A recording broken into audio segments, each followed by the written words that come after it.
In early credit card fraud, attackers manually hammered a single merchant's payment gateway with thousands of number combinations to see which would be rejected.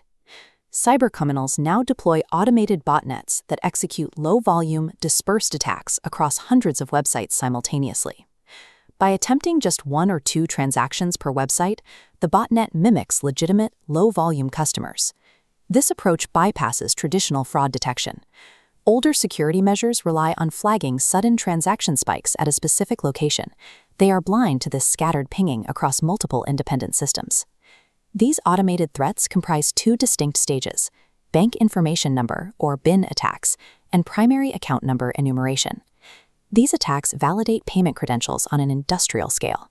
Once confirmed, the active cards fuel secondary crimes like identity theft and money laundering. Neutralizing this threat requires a shift in focus, moving monitoring away from the individual storefront to the central points where these transactions aggregate. This diagram shows the structure of a standard 16-digit primary account number, or PAN. The first 6 to 8 digits make up the bank information number, identifying the exact financial institution that issued the card. Attackers use these initial digits during the reconnaissance phase, testing different BINs to locate issuers with weak security parameters. Once they find a vulnerability, they move down the sequence to target the individual cardholder account. This transitions the attack into full PAN enumeration.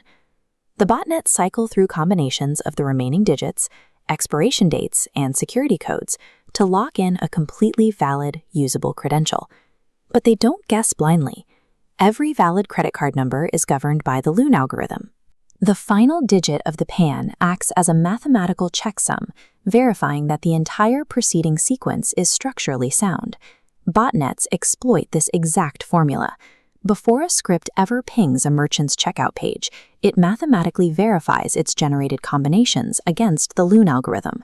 This local pre-validation process filters out millions of invalid card numbers instantly. The bots only transmit mathematically plausible PANs, saving processing time and avoiding the high failure rates that trigger network security alarms. By combining botnet automation with the Luhn algorithm, cybercriminals flip a standard mathematical safety check into a high-speed engine for mass credential exploitation. A recent attack on a California-based payment processing company illustrates exactly how this engine operates in the wild. The attackers did not direct their botnets at major e-commerce platforms. Instead, they mapped out a network of several hundred small, obscure online retailers. These specific merchants were chosen because they lacked advanced checkout protections. They did not mandate secondary checks, like CVV security codes or address verification services. The botnet established a strict operational cadence. It submitted exactly 2 low-dollar authorization attempts at each merchant, and then immediately severed the connection. The retailers were entirely unaware. Their systems processed the negligible traffic without raising internal flags, effectively turning their checkout pages into frictionless testing grounds for the botnet. The moment a small transaction was approved, the fraudsters extracted the validated card data and routed it to a separate, legitimate marketplace to purchase digital credits. These small-scale merchants are weaponized as silent entry points. When security is viewed purely at the individual merchant level, a coordinated, distributed attack remains invisible. Detecting this activity requires a wider lens. Consider a recent case involving a digital neobank.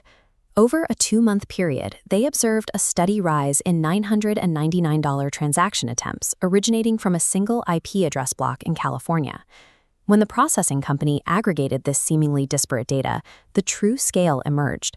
Their risk model revealed approximately 87,000 high-risk authorization attempts, targeting more than 800 individual accounts. The individual merchants involved saw almost zero unusual traffic, but by deploying bin-wide analytics, the processor observed that the aggregate volume across one specific 9-digit bin range was a massive statistical anomaly. Upon confirming the attack pattern, the processor implemented real-time velocity checks. This mechanism continuously monitors the entire bin for excessive authorization attempts within a set timeframe, blocking rapid-fire bot requests. They also adjusted their scoring thresholds, applying a much higher fraud risk weight to any newly onboarded merchants who lacked a proven transactional history within the payment ecosystem. As the botnet continued its attempts, the dynamic scoring model intercepted the traffic, actively returning specific decline codes like do not honor or suspected fraud to disrupt the testing algorithms.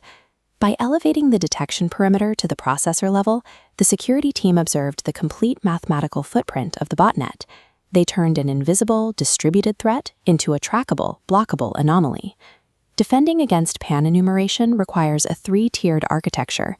You need rate limiting and CAPTCHAs to throttle bots at the merchant layer, velocity checks to aggregate data at the processor layer, and anomaly detection at the issuer layer. To keep pace with these automated threats, these layers must integrate artificial intelligence.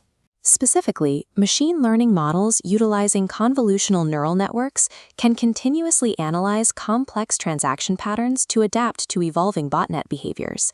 Failing to implement these defenses carries severe liabilities. The Payment Card Industry Data Security Standard, or PCI DSS, strictly mandates the tokenization and masking of card data to block unauthorized access. In the European Union, the General Data Protection Regulation enforces even tighter controls, requiring organizations to notify regulators within 72 hours of detecting any breach involving personal information, like a PAN. Regional laws in the United States, like the California Consumer Privacy Act, introduce their own complex compliance structures, distributing legal liability across both the compromised merchants and their payment processors. Hardware defenses and legal compliance alone cannot stop a distributed network. Process engine banks must actively engage in public-private intelligence sharing through organizations like the Financial Services Information Sharing and Analysis Center. Because these botnets span multiple jurisdictions, international law enforcement agencies like Europol are essential in tracking the infrastructure and physically dismantling the servers that host these operations. Looking ahead, the payments industry is investing in new mitigations. Quantum cryptography promises data transmission secured by the laws of physics, while biometric authentication aims to tie payment credentials directly and exclusively to human identity. Pan-enumeration botnets present a highly sophisticated mathematical threat to our financial infrastructure. Defeating them requires a unified front of AI-driven architecture, strict global compliance, and continuous borderless collaboration.